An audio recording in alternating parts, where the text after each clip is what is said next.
Hello and welcome to Straight Talk from Washington. I'm Ismail Jalilov, and today we have a very special guest. Returning to our program is Dr. Gerard Libaridian. Let me introduce him. He is a retired historian and diplomat, and formerly a senior advisor to the first president of the Republic of Armenia. And among his duties was negotiating with Azerbaijan, Armenia, and other nations. We're enormously grateful to Dr. Libaridian for accepting our invitation to come back on our program. And before we start, I would like to address the audience today, just like the last time I did. I hope you don't make me feel embarrassed for the tone of the comments, like you didn't the last time, and I appreciate that very much.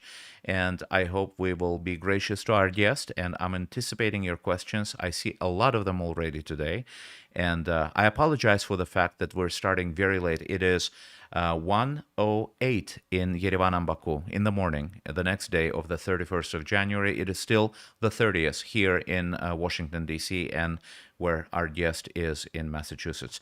Very good evening, Dr. Libaridian, and thank you for coming back. Thank you.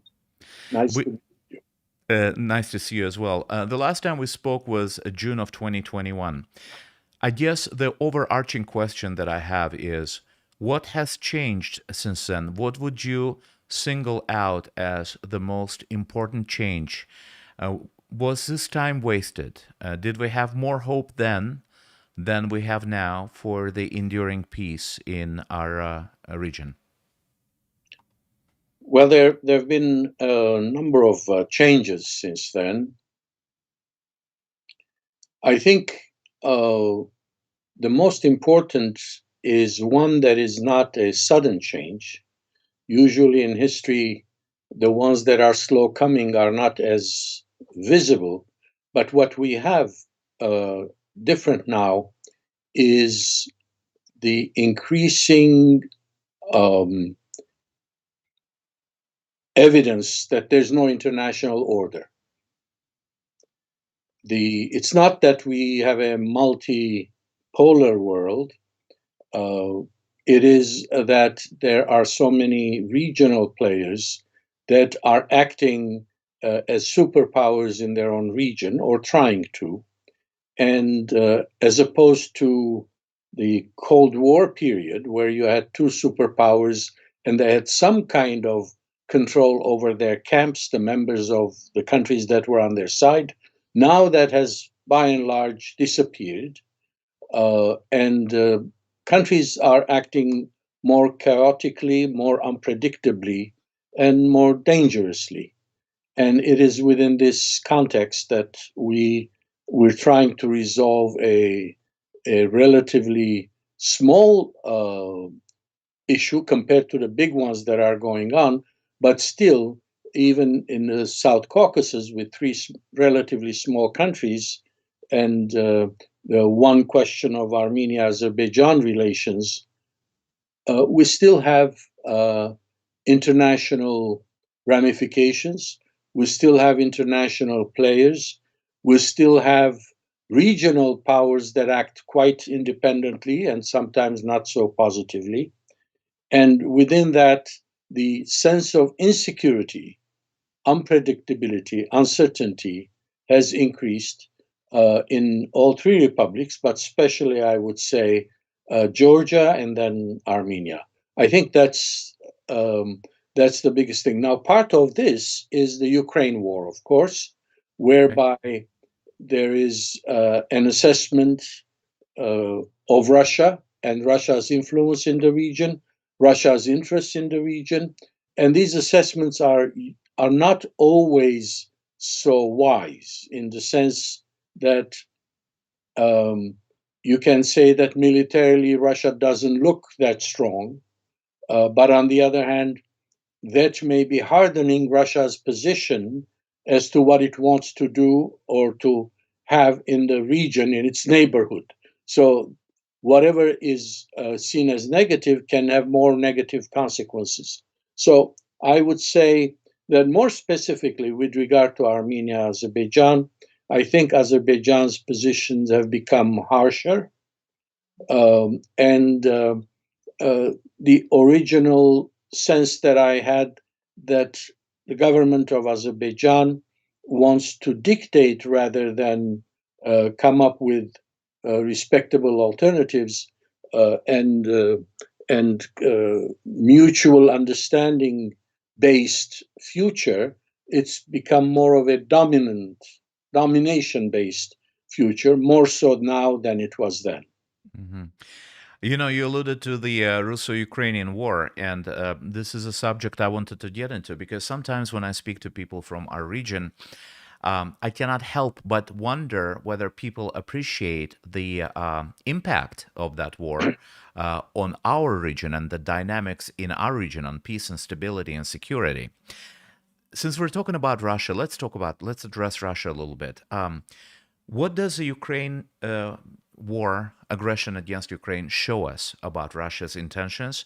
Is there an awakening, do you think, enough awakening in our region as to what Russia wants and what its goals ultimately can be? Is Russia seen as a reliable partner in our region? If we may talk about this, I will follow up with another question, please.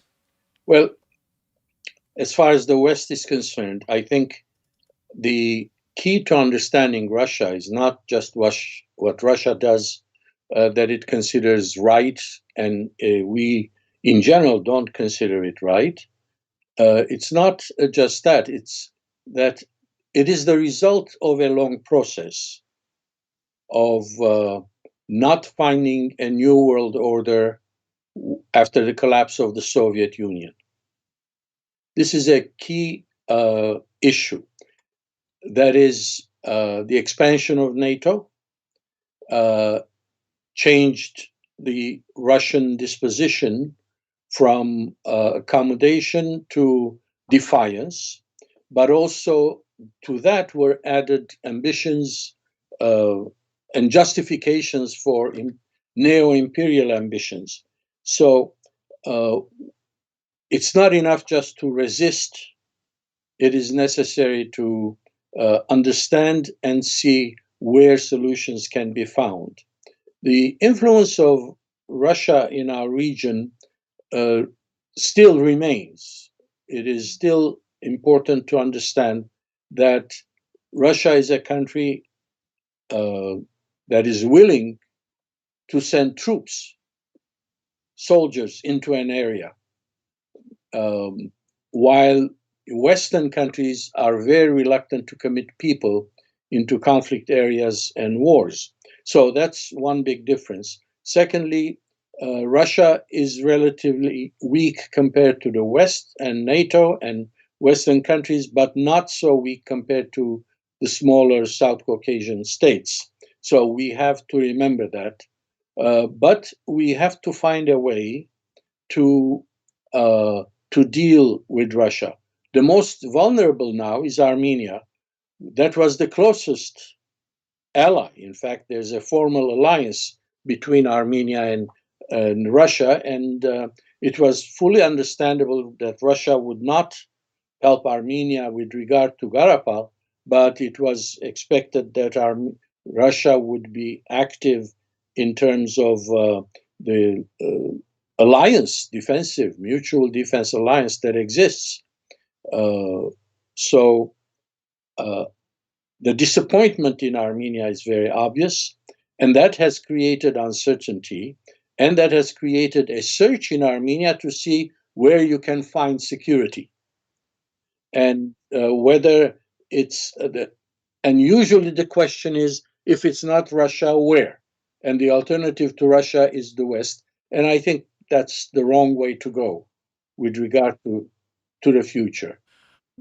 Actually, you preempted my next question. My colleague and friend from Poland, journalist Anna Zamis, asked me to ask you this: who should be Armenia's allies to assure her best interest in the future? And you said that the West is probably not the way to go.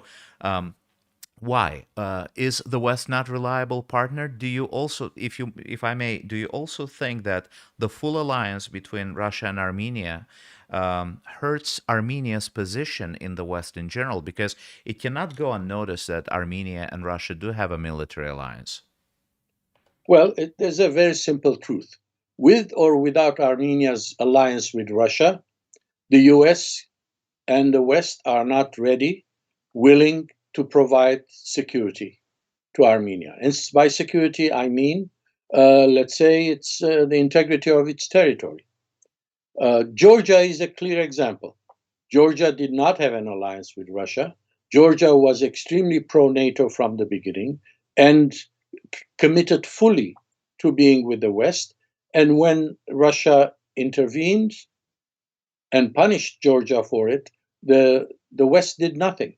So, discussions, dialogues, security dialogues, etc., all of these are nice in terms of minor issues. But at the end, the question is, will you send troops to defend if you have a treaty? So I don't think the West will. I think the best answer to your friend's question and your question is we have to realize, and this is connected to what I said earlier, that with the 2020 war, some new realities came to light. That is, the Karabakh issue and the issues in the South Caucasus that were seen as international, that the Karabakh issue was going to be resolved through the Minsk Group, an international mediating group. All of that produced nothing. And with that war of 2020, what we ended up with was the regionalization of the conflict and this significant increase of the importance of the regional powers. That is, Russia already was there, Turkey's power, and Iran's interest and concerns and policies. So the issues are more regionalized, and the solutions must be sought within the region.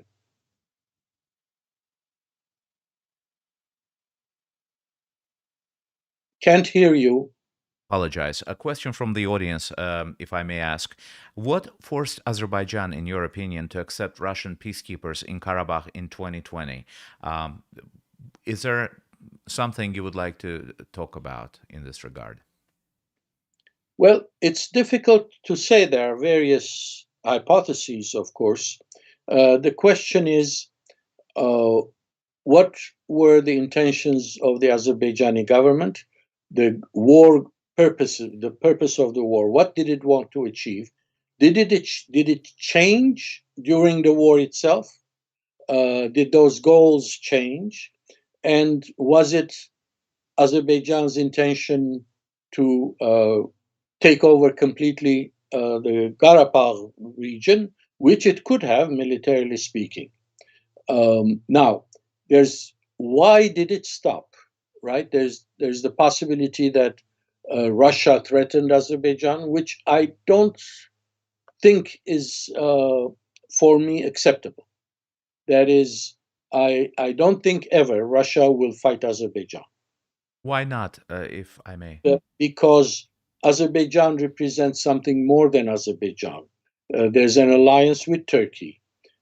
Azerbaijan has a lot of friends in the world, in the region and around the world. So, and historically, we have not seen that Russia has fought with Azerbaijan. Mm-hmm. Not since 1827 to 28. And the war was against Persia, Iran at the time. Mm-hmm. So I don't think that Russia would take up arms against Azerbaijan, because the ramifications of that are much more serious than any victory that Russia may be able to achieve. Now, that's number one. The second possibility is that it was to the benefit of Azerbaijan not to take the whole of Karabakh and leave Armenians some territory under their control. What the future holds, I don't know, but to do so as a bargaining chip to get the corridor with Nakhchivan, for example, so that it was to the benefit of Azerbaijan. I'm not sure this is valid, but I think it looks more valid as time goes on. And the future of Armenians in Karabakh may depend on what happens to the Nakhichevan issue. So I would say that if for some reason Azerbaijan did not want to take all of Karabakh, therefore it left Armenians there, some Armenians, then Armenians would not stay unless Russians were there. So yes, that may have been the agreement. Now, as I said, there are some hypotheses that say Russia did threaten not to fight directly, maybe in fact give Armenia weapons that could do serious damage to Azerbaijan. And therefore, in order to stop that, Russia also demanded that Azerbaijan accept Russian peacekeepers. But from a historian's point of view, it's very difficult for me to determine at this point because I don't know enough. Now, if I was just a opinion writer, I may say anything I want. This is the reason, but I'm very careful as a historian it's a very complex issue, and I'm very careful not to make statements that I cannot back, at least for myself. I understand. Allow me to clarify one thing. Even given the war between Russia and Ukraine, the unlikelihood of Russia ever attacking a nation that is its linguistic and maybe historic brethren. I know I'm not going to gain any friends in Ukraine or beyond by bringing that up, but we, the Soviet people, were taught that the great, friendship of Soviet peoples is based on the eternal friendship of Russians and Ukrainians. And now you see Russia attack Kiev. It's as unbelievable to you and I as Canada attacking Boston, for instance, or the United States bombing Toronto. So what I'm trying to say is it as unlikely in this world, as you said, that the evidence is growing that the world order is gone, that Russia could attack a small country like Azerbaijan? I think the likelihood is even less than the likelihood was of attacking Ukraine. The likelihood of attacking Azerbaijan is less than the likelihood of attacking Ukraine. And there are a number of reasons for that. And one reason is that the enmity, hatred between cousins and brothers, when there is reason for enmity, becomes much more passionate than if it's just a complete stranger who attacks you.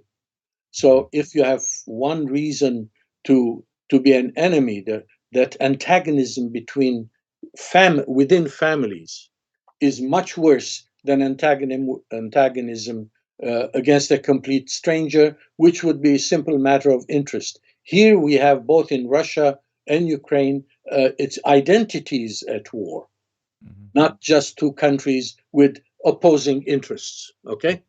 Right. So in the case of Azerbaijan, there is no identity. In fact, it's the contrary.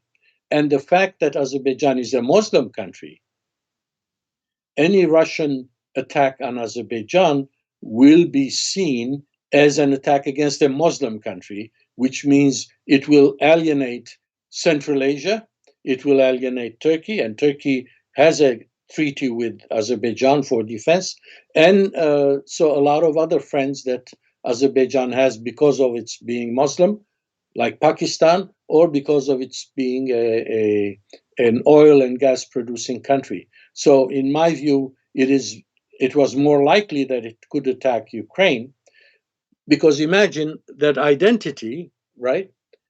Russia believed that Ukrainians loved Russia, and they were to some extent Russian. So Russia did not expect the resistance that came. So because of that sameness or identity sameness, there was a mistake made. And once there was resistance, then the enmity, the hatred, and the power that is used against the civilian population, right? Not just military installations, but civilian populations by Russia, indicates there's that brotherly hatred Mhm. that is at work. I understand, and I understand enmity within family very well. So let me ask you this then. If all these factors of attacking Azerbaijan are so awesome and scary for Russia or potentially very costly, how does it happen that Armenia has held 7 regions of Azerbaijan without fearing the Muslim world, without fearing the Turkic, unity, without fearing Azerbaijan's friends because of it's an oil country? How does it happen that these are important factors that may have precluded Russia from attacking Azerbaijan, but they did not force Armenia to sit at the negotiating table? Well, there are two factors. One is that after the resignation of the first president in 1998, early 1998, the government of Armenia believed that Azerbaijan could not be as strong as to attack again. Not that there were no signs that was happening. The governments believed that they could continue without returning those territories. So it is a matter of convincing yourself. If you don't want to take historic responsibility to resolve the conflict. And also there may have been there was no international pressure on Armenia. Not Russia, not Europe, not the US. And of course, US and Europe would not have had as much influence as Russia, but Russia did not use its influence on Armenia in order to resolve the conflict. So there were domestic reasons and international circumstances that allowed Armenia to keep. Of course, I guess you know that there were some of us who were saying exactly that would happen what happened, that eventually there would be a war, and Azerbaijan had friends. Armenia had no friends. That is, as far as Karabakh was concerned, Russia, that was Armenian, and Karabakh, Armenians' best hope. Russia was saying Karabakh is part of Azerbaijan from the beginning. Russia never said anything different. But you want to believe that, no, they say that, but it's not the case, etc. So I've written and spoken about that quite a bit, so I don't want to go more in detail into that. Right. I actually do remember us discussing your 6th thesis in June 2021. You said there was not enough honest introspection in Armenia. Has that changed, do you think, right now? If we look at it a year and a half later, has a sober look fallen victim to that magical thinking and illusions that you talked about?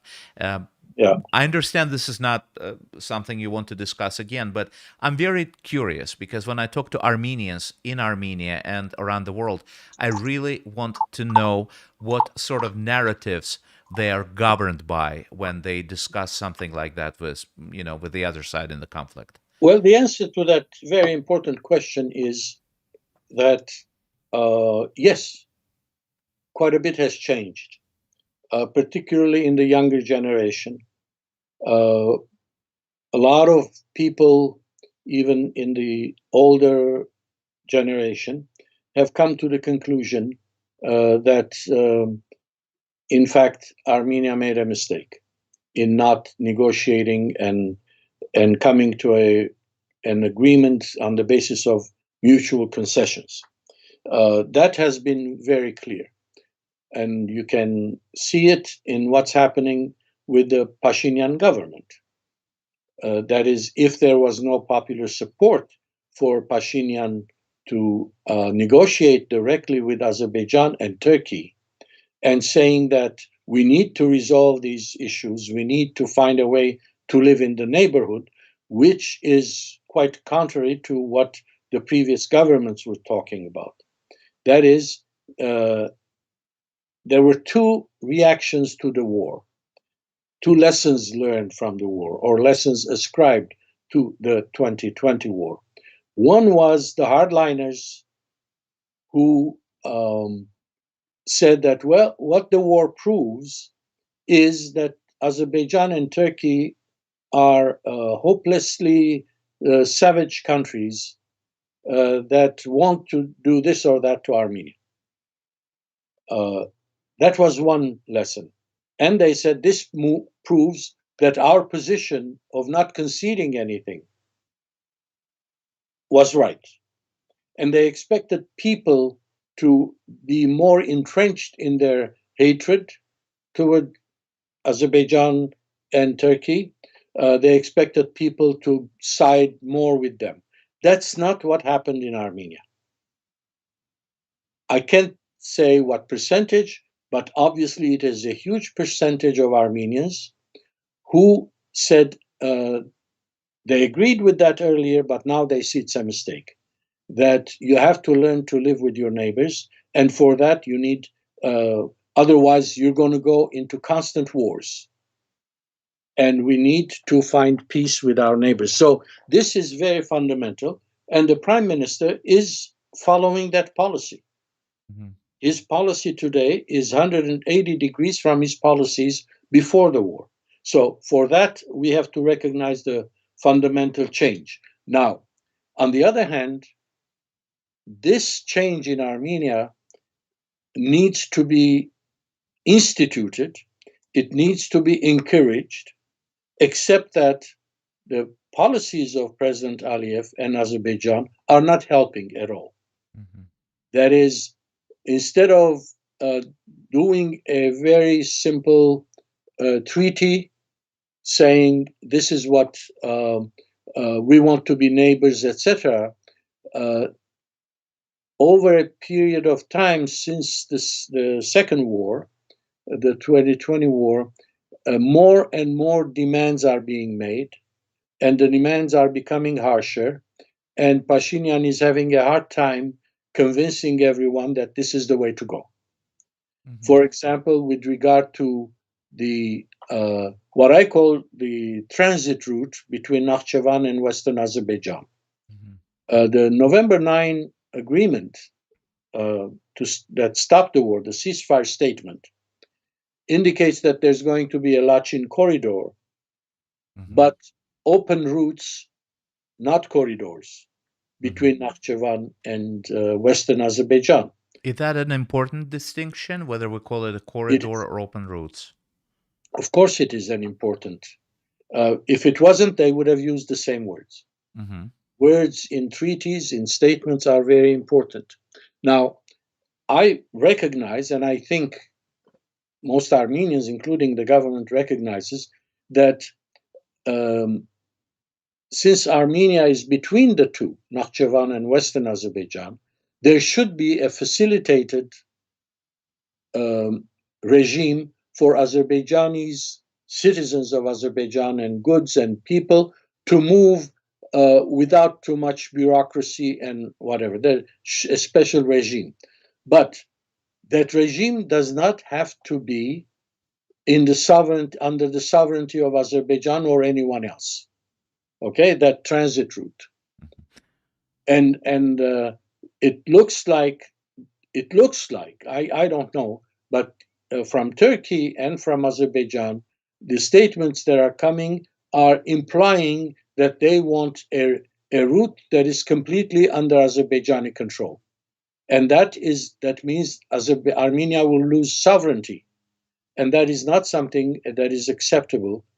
And this position from President Aliyev and Baku of harsh demands and the attacks on the territory of Armenia are weakening the government's ability to make the deal with Azerbaijan. I've said in the past Armenia has made mistakes, and I'm not, sure that there is a full understanding in Armenia of Azerbaijan and Turkey, but certainly both Azerbaijan and Turkey are not as mindful of what can work and what cannot work. They have to decide, Azerbaijan has to decide, whether it is a country that won a war, won its rights, that are recognized by Armenia in general outline. And now we want to have peaceful relations, economic development, social development for the region together. Or Baku will say, we won the war and we can demand anything. And if we don't get it, we'll go to another war. Both are possible, though both are being said, right? And the two don't go together. You see, Nakhichevan is not Karabakh. There's no equivalence between Nakhchivan and Karabakh. Armenia has never bombed civilian targets in Nakhchivan. Armenia cannot blockade Karabakh as Azerbaijan has done in the past and is doing now, because Nakhchivan has borders with two friendly countries. You mean Armenia cannot blockade Nakhchivan? Right. That's what you meant. Okay, so not Karabakh. Okay. The demand for equivalence is not a valid one in my view. There's a border with Turkey that is quite active. There's a border with Iran that is also very active. So Nakhichevan is never in the same situation that Karabakh has been. Armenia cannot and has not dominated or bombarded or shelled Nakhichevan. During both wars, Nakhichevan citizens were safe and they were not harmed. While in Karabakh, we've had bombings from the First World War, the Second War. We've had blockades and targeting of civilians. I apologize, Dr. Libaridian, but Nakhchivan is internationally recognized as Azerbaijan, whereas Karabakh is also recognized as Azerbaijan. So when you say there is no equivalence, I thought you were going to go there. No, I agree with you. I agree. And that means what, though, Ismail? That means that Karabakh is more in danger, more threatened than Nakhichevan is. I'm talking about the fate of civilian populations, right? And Nakhchivan is not in danger. Nakhichevan's autonomous status is recognized since 1921 internationally, and Armenia is one of the guarantors of that status as a signatory to the Kars Treaty. So I was going to ask you as a historian about the Kars Treaty, because I'm afraid I don't know the details that well as you would. Nakhchivan is a special chapter. So I was going to ask whether the fact that Turkey is one of the guarantors of Nakhchivan's security is something that is precluding Armenia from attacking Nakhchivan, and what is the lesson we in the rest of Azerbaijan should learn? Should we become Turkey's ally to guarantee our own safety from attacks by Armenia? Because you say that Armenia did not bomb civilian populations in Armenia, right? And we can go into who did. Yeah, I apologize, in Nakhchivan, but now we can, go on a slippery slope of who bombed civilian populations during the war. You have examples, and so do I. But my larger question is, do these two countries need a daddy with a big stick? Be it Russia, be it Turkey. Sticks vary in size, but they both have them. Or can we live together, I guess, is the overarching question. Can we be civilized to each other without the external threat or forcing? Of course we can. And of course we should. But where there's the disposition in Armenia now, certainly in the government, the question is under what circumstances.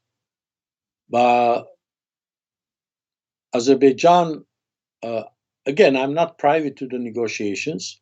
What I know is what is said publicly, and sometimes discussion with people in higher places or whatever. But it seems to me that we have to do first a threat assessment. Who is threatened, right? Nakhchivan is not threatened. Karabakh is threatened. And at this point, Armenia is threatened. Armenia cannot threaten Azerbaijan.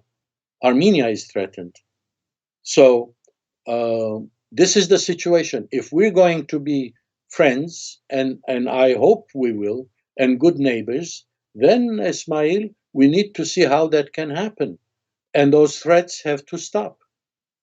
You can't compel people to be friends by beating on them. I agree. I never tried, but I would think that that wouldn't work. If I may read a comment, FF says, that is not true. He, meaning Ilham Aliyev, offered a 5-point treaty to Armenia. The reason more demands are being made is because Armenia is not being cooperative. I'll let you address this comment if you'd like. What I'm trying to ask is, you're talking about harsher positions of Azerbaijan. You mentioned it several times. Why do you think Azerbaijan is coming up with harsher positions? Can you see a logic in that? Is there an underlying logic? Yeah. Is that compelling Armenia to peace, or does Azerbaijan want to derail the peace process? Well, it's possible to find a number of reasons for a number of processes why it's becoming harsher. One simple answer is, I demand more because I can get more. Okay, that's possible.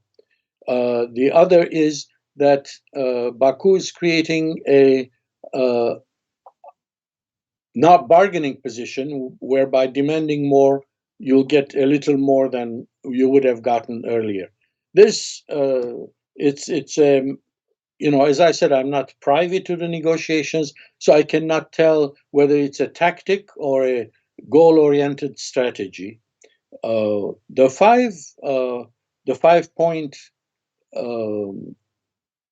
document which Azerbaijan presented was in fact quite general, and it was in principle accepted by the Prime Minister of Armenia.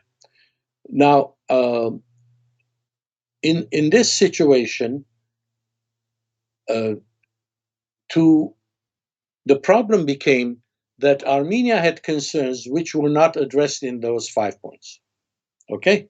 Now, whether these were legitimate concerns or legitimate in the eyes of Armenia, but not in the eyes of Azerbaijan,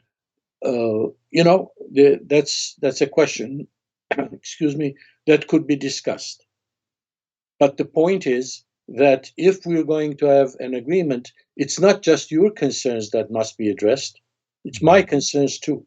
Now, how you address them, whether Armenia found the right formula or not, whether Azerbaijan could accept some formula with regard to, I don't know. That I don't know. But if you're going to have a good treaty and one that will survive small incidents and conflicts, etc., then you have to take into consideration the concerns of the others. The concerns of the others. All right. Let me get it head on. Some in Azerbaijan will see the concerns of the others, the concern of Armenia, as taking Karabakh away. We spoke with Arman Grigoryan. I'm not really privy to what's going on within the Armenian intellectual elite, but I'm pretty sure you know of each other. He's your colleague in a way. He also teaches international relations currently in Pennsylvania. He said the following. He said the idea of miatsum is part of the Armenian national idea. I will rephrase a question asked by my viewer. He says he would like to know, when did this idea of miatsum start, under what circumstances? And if giving up miatsum, the unification, as Armenians see it, of Karabakh and Armenia, is Armenia's national identity issue, how is it at all possible to ever hope to achieve peace in our region? Well, now to go into the origins of Armenian national identity is a long story, so maybe we'll do a lecture one day strictly on that. But it's important to understand two things. Number one, there was and there still is in the minds of many the idea of an Armenia that is big, right? And that goes along, that is very old. That is the idea of a historical Armenia. But what we need to focus on now is we need to be precise in our language. Who in Armenia today wants miyatsum? There are people who want it, but it is not the majority, and it is not the government. Okay? It is not the government. The government has made now clear that it's interested in the survival and security of Armenians in Karabakh and not miyatsum. That is over. That is finished. It wasn't miyatsum in our time when we became independent. When the movement started in 1988 February, it was miyatsum. But once Armenia and Azerbaijan became independent, it was not miyatsum. I was in charge of most of the negotiations along with some colleagues, and we never pursued that. We never supported Karabakh's independence, right? We never recognized it, and that didn't help Azerbaijan to come to terms and to an agreement. So for anyone to say Armenians do that, well, that's really not helpful in the discussion. I could also say there are some Turks who want to commit another genocide. There's some Azerbaijanis who would like to see that happen, but that's not the way to discuss peace and to discuss politics if we want to be constructive. We have to be precise in what we mean. Arman is right that there was that identity, but that identity is shattered. And it still survives in the minds of some. But it does mean that this is what is placed on the table of negotiations. Okay. I'm trying to make sure that I give you, I don't interrupt you because I'm trying not to interrupt you. I'm very interested in hearing what you have to say. When we talk about the treaty of 2020, and I'm asking you as, maybe I'm asking you to divine something from the data that we don't have. But looking at our region, and this question really pains me and bothers me, so I'm asking you as somebody infinitely more educated than myself. Looking at this region, are we independent, Armenia and Azerbaijan? Who wrote that treaty? Who included the word corridor in one instance and open communications in another instance? Who pushed two smaller countries to fight each other, kill each other? And then who pushed them to stop abruptly in their tracks? Looking at the way our governments behave, I understand I don't live in an ideal world where one country does not interfere in internal affairs of the other. That would be great one day. But do we look independent? Do Azerbaijan and Armenia look like two full-fledged, sovereign, independent nations conducting their affairs according to their own national interest and what is best for their peoples? Well, it's not as black and white as your formulation may imply. That is a very simple thing. Number one, we don't have many independent countries, as you implied at the end, right? That, when you're small, you may depend on a number of countries, and Eastern Europe today depends on NATO for its security, and they act according to what the dominant powers or power says in that organization. I'm not going to go into that independence is relative. Independence is something you have to work at every day, right? Its independence is similar to a marriage. That is, you think by marrying the one you love is the end of the problems, when in fact it's the beginning of hard labor for life, right? You have to work at it every day. That's number one. Number two, big countries have two ways of compelling a small one to do something. One is if the big country can convince the small country people or governments that it is in their interest to do what the big country wants them to do. Okay? The second is that the big country threatens the vital interests of the small country and then may go to war or whatever. Now, going back to the first, governments are not compelled to do anything in the first case, where you're trying to convince, unless the government of that small country, of Armenia, of Azerbaijan, and supported by X percentage of the people, think that they have an ally in someone else, and that someone else shares their interest, and that someone else works for you and can work for you, can defend you, and doing what you're being asked is in your interest. This junction is where things matter. Whether you are independent or not independent, unless you are forced by sanctions or by means of pressure, you are independent to make a judgment, and you are independent in saying, to what extent can I do what I want, and how do I do that? But what happens is that, especially in Armenia, there was this feeling that Russia was with us, and that means that they will protect us. That means they're working with us.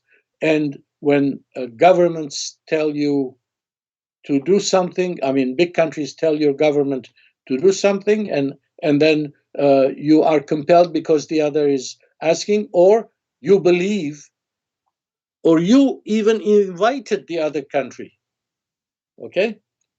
You convince the other country that it is in their interest to do something. Of course, big countries always have their own ways to decide their interest, whether it's legitimate or not. But independence is not whether you do what you want. Independence is being able first to determine your interests, to real interests, vital interests, and accordingly negotiate and resist attempts. When we were in the government, that is during the first administration of independent Armenia, Russia often asks for things that we didn't do. Iran, the US, that we didn't do. We said that's against our interest. Let's do it this way and solve what the real problem is. And we managed to go through the first most difficult years of independence.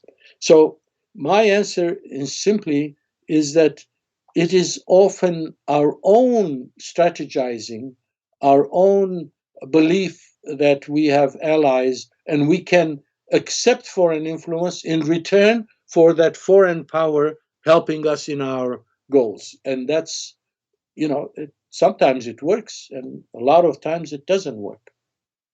Speaking of the times it doesn't work, I totally I relate to my own experience and the way I felt and experienced things during the 2020 war. Of course, seeing Turkey as an Azerbaijani, it was an enormous boost to morale. And I understand. That is why I understand. I empathize and I look at Armenia and I understand the need and the desire of the Armenian people to see an ally in the world. As you said, ally in someone else. We've been talking about Russia, but I would like to ask you about France. Actually, it's a topic that is often brought up by our audience. Why is France doing what it's doing? Why is it convincing Armenia that it is on Armenia's side? Do you think they're being honest? Do you think they will come to Armenia's aid? And somebody is asking, do you think there are intermediaries with or without, I'll say, without ulterior motives? Who can both nations trust, who, other than Martians or extraterrestrials, to come in and look at our problems and try to be an honest and fair judge of what's going on? Well, there are two parts to your question. One is France itself, and secondly, France as a mediator. I don't think France is the best mediator. For a number of reasons, Azerbaijan has never trusted France. Now, it has said in the past, under President Haydar Aliyev, that France has too many Armenian people. So does the US, so does Russia. But France is not seen by Azerbaijan as an honest broker. I don't think Russia is an honest broker. I don't think US is an honest broker. I don't think any broker is an honest broker unless you go to Sweden, Finland, Norway, maybe. I have always maintained that the best way to negotiate is direct negotiation. No one else will represent and defend Azerbaijan interests but Azerbaijanis, and similarly with Armenians. Now, with regard to France as to why they do what they do, there too, I do not have a definite answer. It could be that they really like the eyes of the Armenians, as it is said. It is maybe they feel affinity of some kind, historical or cultural or whatever. Maybe that it is all very honest. Maybe they are outraged by some actions from Turkey and Azerbaijan. Maybe all of that is true. Maybe also that it is trying to claim an international leadership that doesn't exist in Europe anymore in any country. And the US is faltering. So maybe Macron has these visions that he's going to solve problems beyond France and restore France's greatness.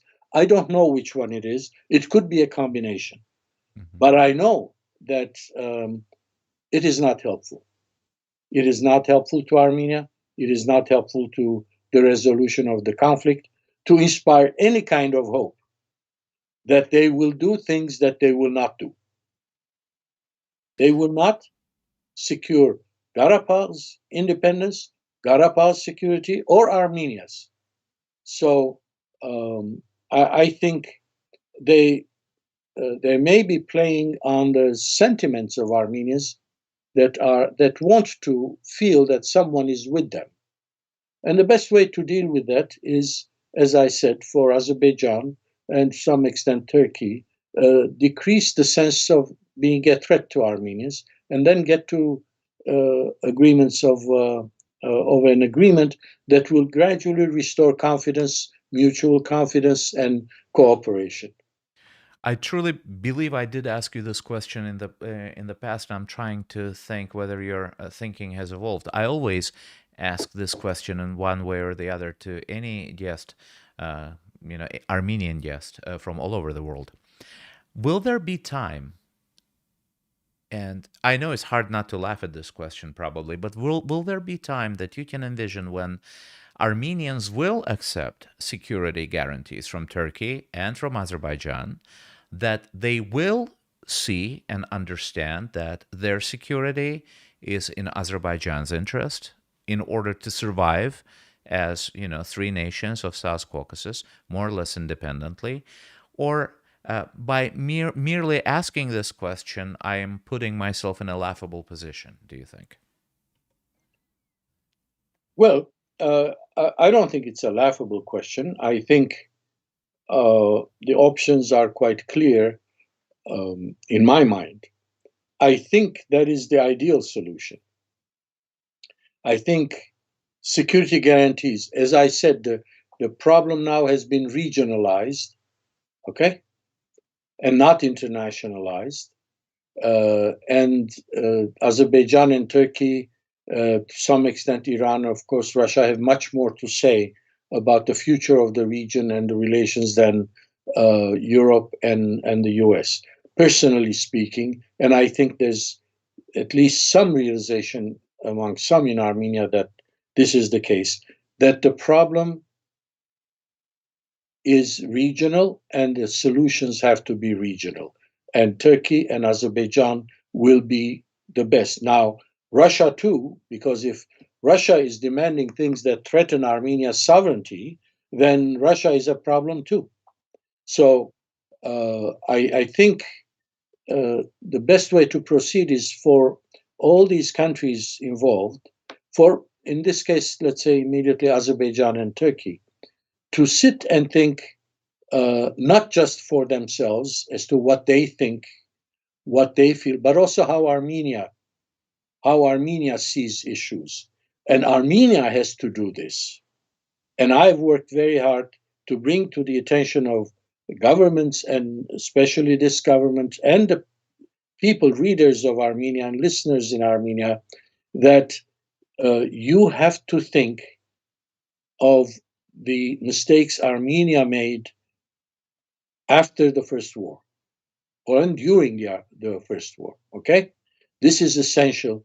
And in my last public event in Armenia last December, on the occasion of the publication of a second volume of my works in Armenian, I brought the example that I used in 2004 in Michigan when I was giving a lecture after an English volume of mine had been published, and I said, you have to think of the following: a question to the Armenian audience. When the Azeri grandmother held the hands of her granddaughter and walked away from her village in Zankelan and in other parts of Azerbaijan under pressure from the Armenian forces, are these, the grandmother and the granddaughter, less of a grandmother, less of a daughter than my grandmother, who in 1921 at the end had to hold the hands of my grandmother was that little girl who held the hands of her grandmother and walked away without knowing where and how and how things would end. Are the Azeris less, the Azeri grandmother, less of a grandmother? So whoever started the war is not the issue here. Whoever militarized the conflict, let's leave it aside. But war produced, and we are the immediate responsible party for 700,000 or more of Azeris who were displaced. Now, Azeris did that to Armenians. That's fine, but we participated. We did something similar. We did something on a larger scale at total numbers. So I mentioned that again in Yerevan in December. And what was the reaction when you say that? Because I feel that many in Armenia don't want to hear that at all, what you're saying. Well, no, the reaction was fine. In Michigan, it was more difficult. They were not ready for the question because it was the first time any such question was being raised. And I told in Michigan that if I don't get an answer, I'm leaving. I'm not continuing this lecture. Okay? And there was no answer, so I packed up my papers and walked to the door. I just walked to the door. I said, I'd rather go home, listen to Mozart, and have a whiskey than sit here with you who cannot recognize the humanity in the other. And then I heard someone applauding, and I looked around. It was an old lady who got up and started applauding, and 90% of the audience stood up and applauded. Okay? In Yerevan, 2 years ago, 3 years ago, this would have created, yes, problems. But not this time. Not this time, Ismail. It is difficult. There were a lot of people there. None of them objected. And then the whole thing has been on YouTube, and the transcript was published the next day. I haven't had any reaction. So not that every Armenian is happy with it, but they realized that we went to war when we shouldn't have gone to war, which we were going to lose. And we went to war because of a certain mentality that dehumanized the other side. And now we have the same thing, dehumanization of this side. So this has to stop somewhere. So in response to your question, yes, I can see it. It's going to take a long time, but I see it as a realistic, but everyone has to be on board and participate and make sure. My advice to one Karabakh leaders at some point after the war was the sides can come to an agreement when they think not only of what they should do, but also of what they should not do and they should not say. Okay? This is more important now than what we should do, what policy we should follow. The first thing is to make a list of the things we should not do, Azerbaijan should not do, Turkey should not do, or say. This is when we say, okay, then I can start believing that we want what we say we want. You mentioned, I have to say, so-called leadership of Karabakh, and I've been meaning to ask you about the persona of Ruben Vardanyan. Who do you think he is? What do you think he wants? How do you think he is? Is he being planted into Armenian politics by springboarding on Karabakh like the previous leadership of Armenia?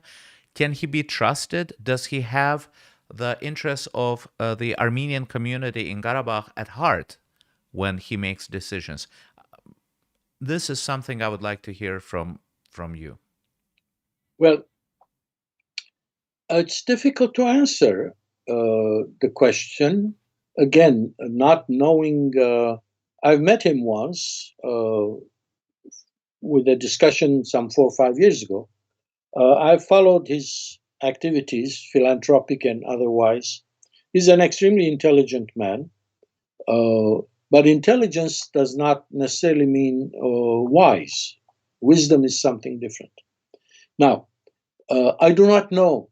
Maybe it's a combination of the things you said. Maybe he's planted but also ambitious. Maybe he really thought that he could do some good. I do not know.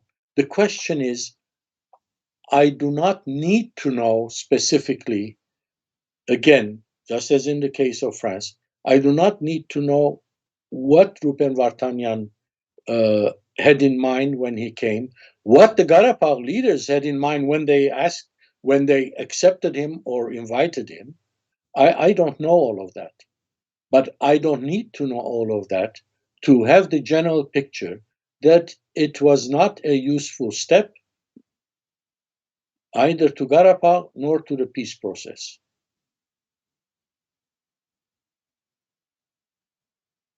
Okay.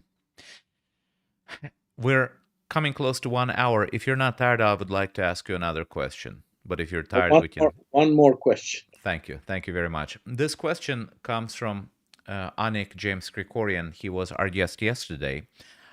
He's a journalist based in Tbilisi currently. I'm hoping you know of him. He says that former U.S. Ambassador to Azerbaijan, Richard Kazlerich, criticizes, quote-unquote, forum hopping by the sides in negotiation platforms. Is there now an unconstructive Russia-West rivalry for an Armenia-Azerbaijan peace? In other words, are the West and Russia being, the opposite poles, jockeying for influence over the region? Is it possible that they tear us apart, fighting each other? Are we turning into another proxy of a Russian-Western standoff? Well, again, here we have two different issues. Forum shopping, Richard Kazlerich was absolutely right. Forum shopping was quite common in the 1990s. That is, when one side was not happy with Russia, one side would push for the Minsk group, OSCE. When one side was not happy with the OSCE, they'd bring up the UN, they'd bring up Russia. So this is forum shopping. And that's one of the reasons why the big countries, France, Russia, and the US, never put real pressure on any one side because they were afraid that one side would go to another forum. Okay? So that's one. Now, the question of international rivalries in the region is a slightly different issue, and that is a very valid one.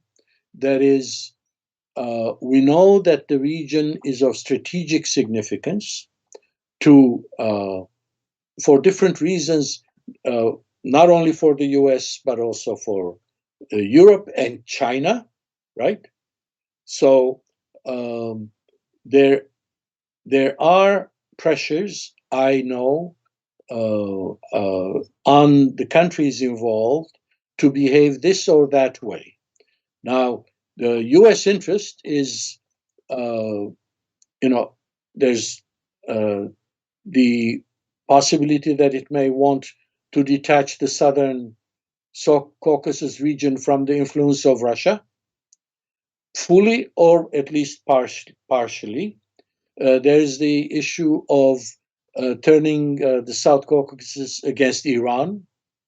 So there is that, and and Russia has its own concerns, of course, and there's no question that existing differences, conflicts, antagonisms between the republics, particularly Armenia, Azerbaijan, can be used and probably are being used by these countries in order to have those countries implement their policies, and sometimes against the interests of the countries involved, Azerbaijan, Armenia, Georgia.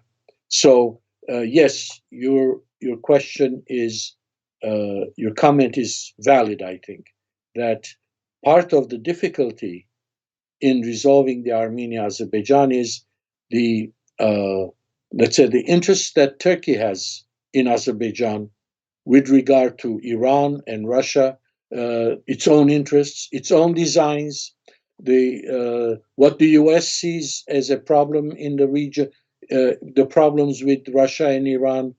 China, of course, is much more careful in its diplomacy, but certainly Europe has that. So their involvement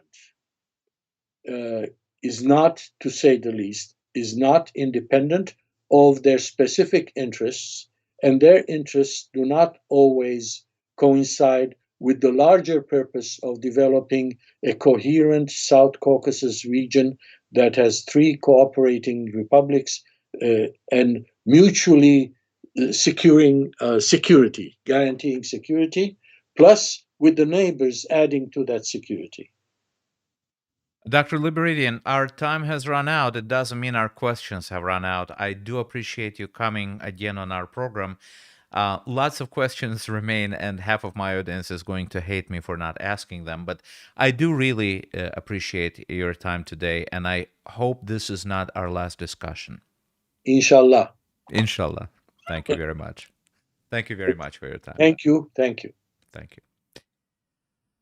Ladies and gentlemen, this was Dr. Gerard Libaridian. Let me read his, once again, read his title so I don't mess things up.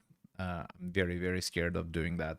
He is a retired historian and diplomat, formerly senior advisor to the first Armenian president and negotiator with Azerbaijan and Turkey. We do really hope that you enjoyed our discussion.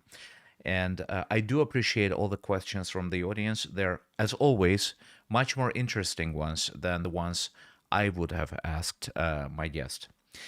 Dr. Libaridian is a man whose intellectual integrity I have an enormous respect for. And after our first conversation in June 2021, which I actually would encourage you to rewatch for some of you. I watched it today. I told our guest I was very intimidated. Even watching in recording, when you speak to a person of that caliber, whether you want it or not, you feel this enormous, responsibility when, not to mess up, not to look stupid next to someone like that. I really wish I could attend some of his lectures. We left the whole subject of history and how that influences our today's, approach to things and solving problems. This obsession with history, whether, it's good or bad, we didn't have time. I apologize. Geopolitics pushed everything aside, and history is something we should have discussed, and I hope we will discuss, because the one who knows the past can predict the future. Historians are quite often better political scientists than political scientists themselves, because they know where, nothing is new, nothing. We're not doing or feeling or saying anything that has not been said, done, and felt millions of times before, if you look at the entirety of the human history. So that is why I find conversations with historians so fascinating. And I truly hope we will continue from where we ended. Another aspect that I would like to bring to the attention of my audience and have them think about, if possible, and please don't hate me. As a journalist, I say things, and it's my job to say the truth that, need to be said. I am merely holding a mirror, and what you're seeing in it is not of my doing. But what I invite my audience to think, many are asking what compromises will Nikol Pashinyan go to in order to secure peace. And I would like to turn that question around and ask the Azerbaijani audience, what compromises do you think our government will make? What is it prepared to make? Especially consider that in the light that at least the Armenian people are allowed to influence their own foreign policy in a way that we, the Azerbaijani people, cannot. That would be undeniable, and it would be laughable to deny. We are not allowed to participate in foreign policy decisions. We did not participate in the decision to end the war when seemingly Azerbaijan was winning. Not that I'm saying, please don't put words in my mouth, not that I'm saying that it was great that the war did not end. Any human life is human life. A life of Azerbaijani, a life of Armenian is human life. And we have to look in the mirror sometimes from time to time. But what I'm trying to say is, it's so easy to ask these questions to Armenian guests, right? I mean, it's so easy to pepper them with difficult questions that don't have easy answers. I would like to have this opportunity, as I said yesterday after the conversation with Anik Krikorian, our guest from Tbilisi. I would love to have this opportunity to ask these difficult questions to Azerbaijani public officials, to Azerbaijani historians, to Azerbaijani government, hopefully, inshallah, maybe president of Azerbaijan. I would love the opportunity. Will I be able to? I don't know. Time will tell. But if you keep watching us, you will be the first ones to know. I appreciate your time tonight. If you find this conversation worthy, please do share it on your networks because you're helping our channel grow. From Washington, D.C., I'm Ismail Jalilov. Thank you for your time. Have a good night. Bye.